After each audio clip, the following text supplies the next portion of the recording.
থাকবে যে বলা হয়েছে চোখের বদলে চোখ, দাঁতের বদলে দাঁত। কিন্তু আমি তোমাদেরকে বলতে চাই, অংশ লোকদের মোকাবিলা নয়, বরং যে কেহ তোমার ডান গালে আঘাত করবে তুমি তখন তার দিকে তোমার বাম গাল ফিরিয়ে দিবে।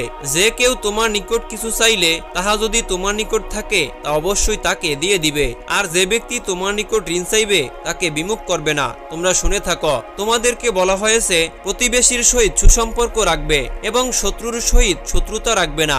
আমি তোমাদেরকে ইহাও বলছি যে নিজ শত্রুর সহিত সুসম্পর্ক রাখিবে এবং যাহারা অযথা তোমাকে কষ্ট দিতেছে তাদের জন্য দোয়া করবে। তবে সাবধান, লোক দেখানোর জন্য সৎ কাজ করবে না, এবং যখন তোমরা দোয়া করবে তাও লোক দেখানোর জন্য করবে না। দরজা বন্ধ করে অতি গোপনে আল্লাহর নিকট দোয়া করো। আর যখন তোমরা রোজা রাখো তখন লোক দেখানোর জন্য নিজেকে উদাসীন বানিও না, বরং যখন তোমরা রোজা রাখবে মাথায় তেল দিবে, হাত মুখ ধৌত করবে। তোমরা জেনে রাখো, শুধু নিজের চিন্তা করিও না যে কি খাবে বা কি পান করবে, আগামীকালের জন্য চিন্তা করিও না, যেহেতু দিন তোমার জন্য নিজেই করিবে। আর কারো কুচ্ছা রটনা করিও না, তবে কেহ তোমার কুচ্ছা রটনাও করবে না। আল্লাহর নিকট যা চাওয়ার ইচ্ছা চাও, তিনি তাই দিবেন। কোনো কিছু আরজ করিলে তাই পাবে। আর দরজা খুলিতে চাও তো দরজা খোলা হবে। ইহাও জেনে রাখো যে উত্তম বৃক্ষ উত্তম ফল দান করে, আর খারাপ বৃক্ষ উত্তম ফল দান করে না। আর যেই বৃক্ষ উত্তম ফল দিতেছে না তা কেটে আগুনে জ্বালিয়ে ফেলো। হযরত মরিয়ম আলাইসাল্লামের ইন্তেকালের বেশ কিছুদিন পরে ইসলাম প্রচারের উদ্দেশ্যে হযরত ঈসা আলাইসাল্লাম পুনরায় বাইতুল মুকাদ্দাসে আগমন করলেন। তিনি সেখানকার তৎকালীন ইহুদি সম্প্রদায়কে সত্য ধর্মের দিকে আহ্বান করলেন। তারা ঈসা আলাইসাল্লামের কথা শুনে খেপিয়ে উঠল এবং একজন ইহুদি তাকে নানারূপ অকথ্য ভাষায় গালিগালাজ করতে আরম্ভ করল। যখন ইহুদিগণ সকলেই তাহার বিরুদ্ধে আচরণ করতে শুরু করল, তখন হাওয়ারি নামক একটি সম্প্রদায়ের কতিপয় লোক বলে উঠল, হে নবী, আমরা আপনাকে নবী হিসেবে মানি, আমরা ইসলাম ধর্ম গ্রহণ করতে চাই। তখন হাওয়ারি সম্প্রদায়ের কিছু লোক ইসলাম ধর্ম গ্রহণ করলেন। হযরত ঈসা আলাইসাল্লাম বহু উপদেশ দিয়েও যখন ইহুদি সম্প্রদায়কে ও নিজের আত্মীয় স্বজনদেরকে আয়াত্তে আনতে পারল না, তখন তিনি অতি চিন্তায় পড়ে গেলেন, কেননা ইহাতে তিনি তাদের শত্রুতে পরিণত হল। তখন হযরত ঈসা আলাইসাল্লাম হাওয়ারিদেরকে বলল, তোমরা যেভাবে কাপড় পরিষ্কার করে থাকো, যদি আল্লাহর উপর সেইভাবে ঈমান আনয়ন করো, নিজেদের অন্তঃকরণের পাপসমূহ দূর করতে পারো এবং পরিষ্কার করতে পারো, তবেই তোমরা আল্লাহ তাআলার প্রিয় বান্দা হবে। হযরত ঈসা আলাইসাল্লাম নিজের অনুসারীগণকে নিয়ে নসিবিন শহর অভিমুখে রওনা হলেন ইসলাম প্রচারের জন্য।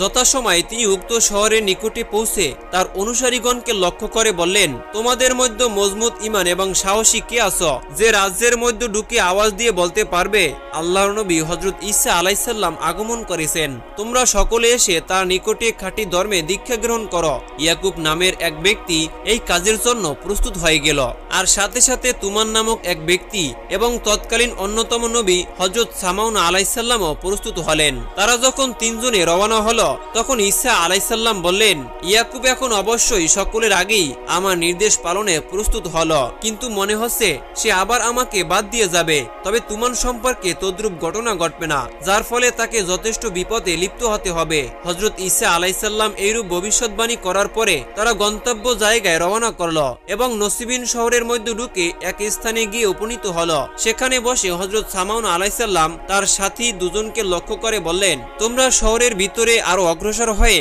এখানকার লোকজনদেরকে ডেকে হযরত ঈসা আলাইসাল্লামের আগমনের খবর দাও। আমি এখানে অবস্থান করি, তোমাদের উপরে যদি কোনো রকম বিপদ আপদ উপস্থিত হয় তাহলে আমি তোমাদেরকে উদ্ধার করতে চেষ্টা করব। তার প্রস্তাবে রাজি হয়ে ইয়াকুব ও তুমান যথাস্থানে পৌঁছে গেল। প্রথমে ইয়াকুব সেখানকার লোকজনদেরকে আওয়াজ দিয়ে বলতে লাগলো, হযরত ঈসা আলাইসাল্লাম তোমাদেরকে সরল পথ দেখানোর জন্য এই স্থানে আগমন করেছেন, তোমরা এসে তার সাথে সাক্ষাৎ করো। নসিবিন শহরের কাফের বাদশার প্রজাগণও কাফের ছিল, সুতরাং তারা এইরূপ আওয়াজ শুনে ছুটে এসে তাদের দুজনকেই ধমকের সুরে জিজ্ঞেস করলো, তোমাদের মধ্যে কে এইরূপ আওয়াজ দিয়েছে? ইয়াকুব ভয়ে অস্থির হয়ে পড়ল এবং নিজের কথা অস্বীকার করে তুমানকে দেখিয়ে বলল, এই লোকটি ওইসব কথা বলছে, আমি কিছুই বলিনি। তখন লোকজন তুমানকে ধরে বাদশাহর সামনে নিয়ে হাজির করল। বাদশাহ তার লোকদের নিকট খবর শুনে বলল, যে লোকের জন্ম হয়েছে এভাবে, তাকে আবার তুমি আল্লাহর নবী বলছো কোন মুখে? এইরূপ কথা আর কখনো বলবে না। আর এইরূপ কথা বলে যে অপরাধ করেছ, এজন্য অপরাধ স্বীকার করে এখনই তোমাকে তওবা করতে হবে, যে জীবনে আর কখনো এইরূপ কথা বলবে না।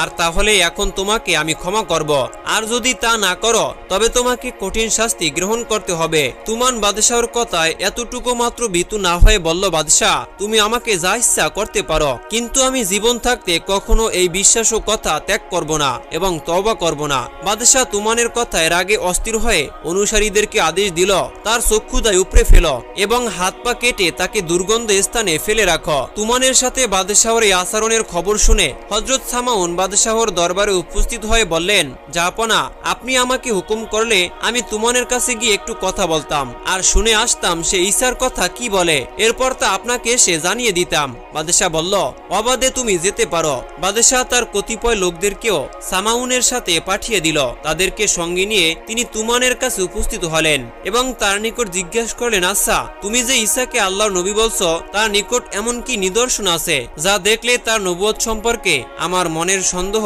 দূর হবে? আর তখনই তুমান বলল, তার অলৌকিক ক্ষমতার গুণে অন্ধ, ল্যাংড়া, লুলা এবং অন্যান্য জটিল রোগীও আরোগ্য লাভ করে। তা শুনে হযরত সামাউন বললেন, এইসব কাজ তো চিকিৎসকের দ্বারাও হয়ে থাকে, অন্য কোনো নিদর্শন থাকলে তার কথা বলো। তুমান বলল, লোকজন ঘরের মধ্যে যা লুকিয়ে রাখে এবং তারা ঘরে বসে যাহা আহার করে হযরত ঈসা আলাইসাল্লাম বাইরে বসে তা বলে দিতে পারেন। হযরত সামাউন বললেন, অভিজ্ঞ গণক নির্ভুল গণনার দ্বারা এই কাজ করতে পারে, এ নবুয়তের নিদর্শন নয়। যদি তার নিকট অন্য কোনো নিদর্শন থাকে তবে তার কথা বলো। আর তখনই তুমান বললেন, হযরত ঈসা আলাইসাল্লাম মাটির দ্বারা পাখি বানিয়ে তাতে ফু দিলে তা জীবিত পাখির মতোই আকাশে উঠতে পারে। হযরত সামাউন বললেন, এ জাতীয় কাজ অনেক জাদুকরদের দ্বারাও সাধিত হয়ে থাকে। এছাড়া তার নিকট যদি অন্য কোনো অলৌকিক ক্ষমতা থাকে তবে তার কথা বলো। তুমান বলল, হযরত ঈসা রুহুল্লাহ আলাইসাল্লাম আল্লাহর হুকুমে মৃত্যু ব্যক্তিকে জীবিত করতে পারেন। সামাউন এই সকল কথা শুনে বাদশাহর কাছে গিয়ে বললেন যে, তুমান আমার নিকট হযরত ঈসা আলাইসাল্লামের সমস্ত অলৌকিক ক্ষমতার কথা বলল, এমনকি তিনি নাকি আল্লাহর হুকুমে মৃত্যু ব্যক্তিকেও জীবিত করতে পারেন।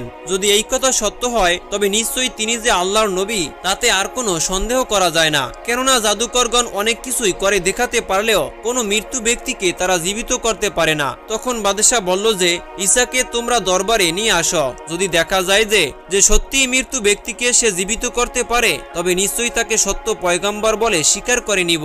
হযরত সামাউন তখন হযরত ঈসা আলাইহিস